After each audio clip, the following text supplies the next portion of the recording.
সকাল বেলার ধনী রে তুই ফকির সন্ধ্যাবেলা, সন্ধ্যাবেলার ধনী রে তুই ফকির সন্ধ্যাবেলা।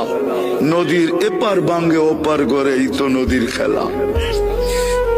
ধন তো আল্লাহ দেয়, ধন তো আল্লাহ দেয়। আল্লাহ যাক, যেটা বুঝাইতেছিলাম, যেটা বুঝাইতেছিলাম, চোখের পানি 24 ঘন্টায় থামে নাই যতদিন জীবিত ছিল আমাদের জন্য। জিবরিল মিকাইল জিজ্ঞাসা করছে, মা জালা আরাকা তাবকি, যখনই দেখি কাঁদেন কেন? বসে উম্মতের জন্য চোখের পানি থামে না। আজকে ওই উম্মত নবীর আদর্শ মানে না, ওই যুবক মানে না, ওই নারী মানে না, ওই পুরুষ মানে না। যারা সবচেয়ে বেশি আলোকিত তারাও মানে না, শিক্ষিত লোকগুলা মানে না। এরা বলে আলোকিত,